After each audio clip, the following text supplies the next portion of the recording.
Hello students, this is lecture number 1 of chapter human I and the colourful world. इस video में हम करेंगे the human आई।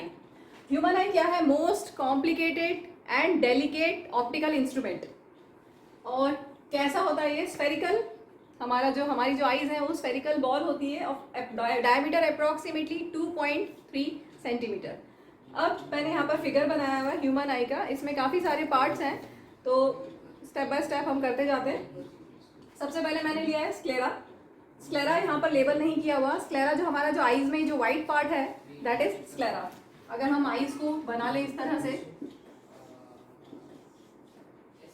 तो fish नहीं है, ये है ना, आई है हमारा। आई का ये जो व्हाइट पार्ट है, ये जो व्हाइट पार्ट है this is known as sclera. ठीक है, ये जो लिखा है sclera is outermost coating of eyeball. Outermost coating of eyeball tough होता है, ओपेक है एंड फॉर्म्स व्हाइट पार्ट। ये जो व्हाइट पार्ट है that is known as sclera. इसके बाद नेक्स्ट है कॉर्निया। कॉर्निया भी आउटवर्ड फ्रंट बल्जिंग पार्ट जो कॉन्वेक्स शेप देता है that is cornea. Front transparent bulging outwards. Convex हमारा आई लेंस जो है कॉन्वेक्स शेप का है, ठीक है, तो बल्जिंग आउटवर्ड्स है। और ज़्यादातर लाइट इसी से रिफ्रैक्ट होती है। मोस्ट ऑफ द लाइट का रिफ्रैक्शन कॉर्निया से ही होता है। ठीक है, ट्रांसपेरेंट है ये पूरे में। ये जो आईज का जो आउटवर्ड फ्रंट बल्जिंग पार्ट है transparent that is called cornea. Figure में आप देखेंगे तो ये वाला ये आउटवर्ड फ्रंट बल्जिंग पार्ट है, दिस इज कॉर्निया। इसके बाद आइरिस, ये वाला जो पार्ट होता है आईज में, colour diaphragm, it gives colour to the eye, this is known as iris. किसी का ब्लैक, किसी का ब्राउन, ब्लू, ग्रीन, ज्यादातर इंडियंस में ब्लैक या ब्राउन होता है। ठीक है, तो iris give colour to the eye. It is just behind the cornea. Cornea जो ट्रांसपेरेंट बल्जिंग पार्ट है उसके पीछे है आइरिस। और जो मस्कुलर डायफ्राम, कलर डायफ्राम है that is also that is iris. ठीक है, तो कलर डायफ्राम है that controls the light level inside the eye. क्योंकि आइरिस प्यूपिल को कम ज़्यादा कर सकता है, प्यूपिल को कॉन्ट्रैक्ट कर सकता है, रिलैक्स कर सकता है, depending on the amount of light. ठीक है, इसके बाद आगे का पार्ट लेते हैं हम। ये ध्यान रखिएगा कि iris controls the size of प्यूपिल। अगर ज़्यादा लाइट होगी, ब्राइट लाइट होगी, तो आइरिस क्या करेगा? प्यूपिल की साइज को कम कर देगा, कॉन्ट्रैक्ट कर देगा उसको, ताकि ज़्यादा लाइट एंटर ना हो और आइज डैमेज ना हो। और अगर डिम लाइट है, डिम लाइट में क्या होगा? प्यूपिल की साइज को आइरिस बड़ा कर देगा ताकि ज़्यादा से ज़्यादा लाइट एंटर हो और आपको अंधेरे में भी, डिम लाइट में भी क्लियर दिखाई दे। ठीक है, तो iris control the size of प्यूपिल। प्यूपिल क्या होता है? ये जो बीच में बिल्कुल सेंटर में जो ब्लैक कलर का होता है this is known as pupil. यहाँ मैंने ब्लू से बनाया है, this is pupil. It is central circular aperture in the iris. Clear हुआ? ये जो आइरिस है which gives colour to the eye, उसके अलावा जो बीच में होता है ये होता है प्यूपिल। ठीक है, और ये ब्लैक होता है ताकि कोई लाइट रिफ्लेक्ट ना हो, पूरी लाइट एब्जॉर्ब हो जाए। लाइट हमारी जो आईज में एंटर होती है वो प्यूपिल से ही एंटर होती है। ठीक है, तो it appears black because no light is reflected from it. और ये कॉन्ट्रैक्ट और एक्सपैंड हो सकता है। It can contract in excess light. Excess light होगी तो ये कॉन्ट्रैक्ट हो जाएगा ताकि जरूरत से ज़्यादा लाइट एंटर ना हो, आईज डैमेज ना हो। और एक्सपैंड होगा, अगर डिम लाइट है तो ये एक्सपैंड होगा ताकि प्रॉपर लाइट एंटर हो, आपको अंधेरे में भी दिखाई दे सके। फिर इसके बाद है क्रिस्टलाइन लेंस। ये हमारा लेंस, प्यूपिल यहाँ पर फिगर में बना है, ये आइरिस है फिगर में। ठीक है, और यहाँ पर बीच में जो दिख रहा है ये है प्यूपिल। इसके बाद है आई लेंस, ये हमारा कॉन्वेक्स लेंस, ये आई लेंस है। आई लेंस का बहुत ज़्यादा फंक्शन नहीं है, वैसे तो सबसे मेन यही है, लेकिन मेनली कॉर्निया से हमारा रिफ्रैक्शन हो गया है। इसके बाद जो फाइनर एडजस्टमेंट है वो ये करेगा। It merely provides a finer adjustment of focal length required to focus objects at different distance on the retina. हमारी आईज जब ऑब्जेक्ट्स को देखती है तो कुछ ऑब्जेक्ट्स बहुत पास में भी हैं और कुछ बहुत दूर भी हैं, इनफाइनाइट डिस्टेंस पे भी हैं। स्टार्स, मून को भी हम देखते हैं, और मेरे सामने तुम हो, कैमरा है, तो मैं इतना पास का ऑब्जेक्ट भी देख सकते हैं और बहुत दूर का ऑब्जेक्ट भी देख सकते हैं। तो इतना डिफरेंस, ऑब्जेक्ट डिस्टेंस इतना ज़्यादा है, तो कैसे देख पाते हैं? क्योंकि जो ये लेंस है वो एडजस्टमेंट करता है, फोकल लेंथ को एडजस्ट करता है with the help of ciliary muscles. तो इसके आगे हम लेते हैं सीलियरी मसल्स। देखिए, सबको कंफ्यूजन हो रहा है कि ये लाइट कैसे अंदर जा रही है। कॉर्निया तो ट्रांसपेरेंट पूरा हमारा जो लेंस है उसके यहाँ पे जो बाहर का आउटवर्ड पार्ट है, ट्रांसपेरेंट फ्रंट बल्जिंग पार्ट है, कॉर्निया है, पूरा ट्रांसपेरेंट है। मान लो कि कोई ट्रांसपेरेंट चीज है, ठीक है, इसके बाद ये मान लो कि ट्रांसपेरेंट है, इसके पीछे ट्रांसपेरेंट चीज के पीछे यहाँ पर आयरिस, स्क्लेरा है, व्हाइट पार्ट, फिर बीच में आयरिस है और उसके बीच में भी प्यूपिल है। तो लाइट प्यूपिल से हमारी आंखों के अंदर जाएगी, प्यूपिल से लेंस पे जाएगी, ये प्यूपिल, यहाँ से लाइट लेंस पे जाएगी। रिफ्रैक्शन कॉर्निया से स्टार्ट हो गया था, यहाँ से most of the refraction cornea से हो गया, ठीक है। अभी पूरा 100% रिफ्रैक्शन नहीं हुआ, फाइनल एडजस्टमेंट जो होना है वो अब ये लेंस करेगा। लेंस का काम है कि फाइनल एडजस्टमेंट करे, फोकल लेंथ का एडजस्टमेंट करे। फोकल लेंथ वेरी कर देगी ऑब्जेक्ट, क्योंकि ऑब्जेक्ट डिस्टेंस अलग अलग है तो फोकल लेंथ अलग अलग होगी।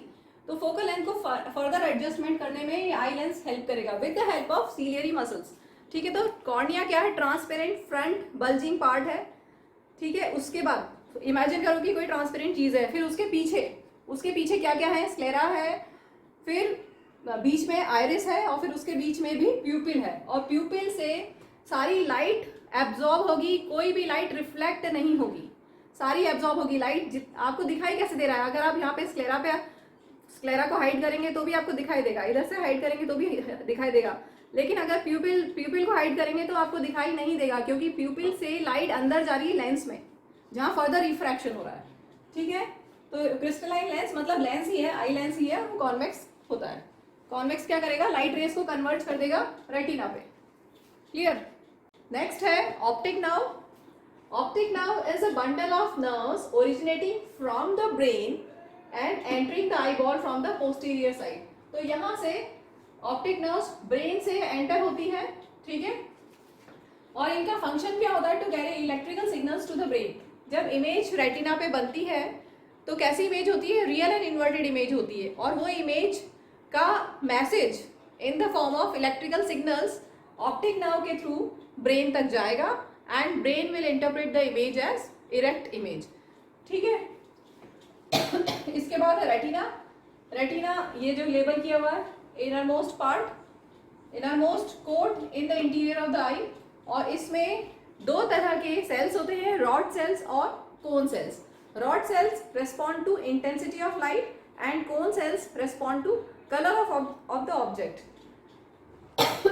ठीक है। तो यहाँ पर दोनों तरह के लाइट सेंसिटिव सेल्स हैं, rod cells and cone cells, which respond to को। रॉड सेल्स बता दी अभी की इंटेंसिटी, लाइट कितनी इंटेंस है, लाइट कितनी ज़्यादा ब्राइट है या उसकी इंटेंसिटी कम है, डिम है, तो वो उसके लिए कौन रिस्पॉन्सिबल है, कौन रिस्पॉन्ड करेगा, रॉड सेल्स रिस्पॉन्ड करेंगे।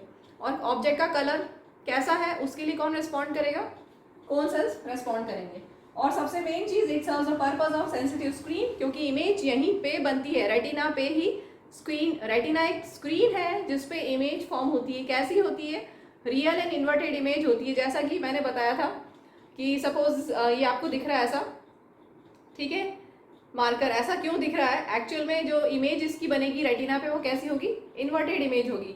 और जब ब्रेन तक मैसेज जाएगा तो ब्रेन विल इंटरप्रेट एज, यहाँ पर रेटिना पे कैसी इमेज बनी, रियल एंड इन्वर्टेड इमेज बनी। और जब ब्रेन तक मैसेज जाएगा थ्रू ऑप्टिक नर्व तो कैसी इमेज दिखाई देगी, brain will interpret the image as erect image, clear. उसके बाद हम लेते हैं रेटिना पे दो इंपॉर्टेंट स्पॉट्स हैं, yellow spot and blind spot. Yellow spot क्या होता है, एरिया ऑफ मैक्सिमम विजन। क्यों होता है ये, क्योंकि इसमें this is most sensitive to light, yellow colour का होता है ये, और situated at the centre of retina. तो रेटिना पे मैक्सिमम विजन कहाँ होता है, येलो स्पॉट पे। इसके बाद है blind spot. Blind spot is area of zero vision, मतलब वहां पर अगर इमेज जाएगी तो आपको दिखाई नहीं देगा, आपको दिखाई नहीं देगा। लिटरली इसके लिए एक एक्टिविटी होती है, उसको करके देखेंगे तो जब वहां पर इमेज बनेगी ब्लाइंड स्पॉट पे तो आपको दिखाई नहीं देगी वो इमेज। तो पॉइंट वेयर, ये पॉइंट कहाँ होता है, जहां पर ऑप्टिक नर्व एंटर होती है आई बॉल पे। ये ऑप्टिक नर्व जहां पर एंटर हुई आई बॉल में, ये जो पॉइंट है this is known as blind spot, point where optic nerve enters eye ball and it has no nerve endings. यहाँ पर कोई नर्व एंडिंग्स नहीं होती है। It is area which does not have light sensitive cells. यहाँ पर light sensitive sales ही नहीं है। अगर लाइट सेंसिटिव सेल्स ही नहीं है तो वो डिटेक्ट ही नहीं कर पाएंगे लाइट को, ठीक है। तो अगर इमेज यहाँ पर फॉर्म होती है, if the image is formed on this part, तो क्या होगा, then no signal is send to the brain. इसका मतलब ऑब्जेक्ट, जब इमेज यहाँ बनेगी तो object will not be visible to the eye, clear है। तो ये दो स्पॉट हो गए रेटिना के ऊपर। नेक्स्ट हमने लिया है ciliary muscles. Ciliary muscles focal length को एडजस्ट करने में हेल्प करते हैं। लेंस की जो फोकल लेंथ है वो कम या ज़्यादा हो सकती है, तो उसको कम या ज़्यादा करने में कौन हेल्प करता है? Ciliary muscles. They control the focal length of the lens. कैसे? जब मसल्स कॉन्ट्रैक्ट होंगे तो क्या होगा? फोकल लेंथ कम हो जाएगी। जब मसल्स कॉन्ट्रैक्ट होंगे तो फोकल लेंथ कम हो जाएगी, ऐसा मैंने लिखा है। तो देखो, जब कॉन्ट्रैक्ट होंगे तो क्या होगा? ये कुछ लेंस इस तरह का हो जाएगा, और जब सीलियरी मसल्स एक्सपैंड होंगे तो लेंस थिन हो जाएगा।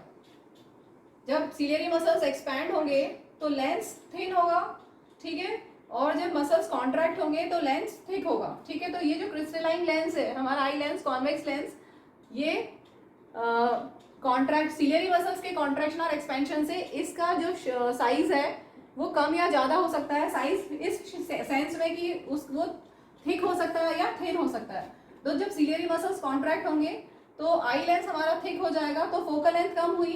क्योंकि अगर आप इसको देखोगे तो ये लेंस किसी स्फीयर का पार्ट है, ठीक है, बाय कॉन्वेक्स है, स्फीयर के पार्ट है। अगर आप देखोगे तो ये ऑप्टिकल सेंटर होता है, सेंटर ऑफ कर्वेचर होता है, और ये फोकस होता है। तो यहाँ से यहाँ तक का डिस्टेंस फोकल लेंथ। तो देखो, अगर ये थिक है तो फोकल लेंथ कम हुई, और इसमें देखो जब ये एक्सपैंड होंगे, जब सीलियरी मसल्स एक्सपैंड होंगे तो लेंस थिन होगा। लेंस थिन होगा तो क्या हुआ? इसका देखोगे, अगर आप, ये किसी स्फीयर का पार्ट है, ये किसी स्फीयर का पार्ट है, ठीक है, ये सेंटर ऑफ, ये ऑप्टिकल सेंटर, ये इसका सेंटर ऑफ कर्वेचर, ये फोकल है। तो यहाँ से यहाँ तक देखोगे ये डिस्टेंस ज़्यादा है। फोकल लेंथ ज़्यादा होगी जब एक्सपैंड होगा। जब सीलियरी मसल्स एक्सपैंड होंगे, सीलियरी मसल्स जब एक्सपैंड होंगे तो लेंस थिन होगा। लेंस थिन होने से फोकल लेंथ ज़्यादा हो जाएगी, ठीक है। और जब सीलियरी मसल्स कॉन्ट्रैक्ट होंगे तो लेंस थिक होगा और फोकल लेंथ कम हो जाएगी, ठीक है। तो इसी को बोलते हैं पावर ऑफ अकोमोडेशन, जो हम नेक्स्ट टॉपिक में करेंगे। क्लियर? लास्टली हमारे पास दो लिक्विड हैं आईज में। ये जो एक्वस ह्यूमर है, ये आईज को मॉइस्ट रखता है, आईज को ड्राई नहीं होने देता है। कहाँ होता है? Between cornea and lens. Cornea और लेंस के बीच में जो लिक्विड है, this is known as aqueous humour, ठीक है। Space between cornea lens is filled with viscous liquid called aqueous humour. और विट्रस ह्यूमर कहाँ होता है? Between lens and retina. जो लिक्विड है that is known as vitreous humour. इसके बाद एक बार वर्किंग देख लेते हैं कि कैसे हमारी आईज वर्क करती हैं। लाइट जब एंटर होगी तो सबसे पहले outer most transparent bulging part है कॉर्निया, जिससे रिफ्रैक्शन होगा और लाइट एंटर होगी। लाइट इसके बाद कहाँ से अंदर जाएगी? कहाँ से अंदर जाएगी? प्यूपिल से। प्यूपिल से लाइट एंटर होगी, लेंस तक जाएगी, ठीक है। और लेंस में फाइनल एडजस्टमेंट होंगे फोकल लेंथ के, और ये जो लेंस है कॉन्वेक्स लेंस है, तो लाइट को कन्वर्ज कर देगा और इमेज फॉर्म होगी रेटिना पे। कैसी इमेज बनेगी? Real and inverted image retina पे बनेगी। और वो जो मैसेज है वो ऑप्टिकल नर्व से मैसेज ब्रेन तक जाएगा, ऑप्टिक नर्व से ब्रेन तक मैसेज जाएगा, और image, brain will interpret the image as erect image, ठीक है। तो इस तरह से ये हमारी कंस्ट्रक्शन और वर्किंग पूरा हो गया आई लेंस का।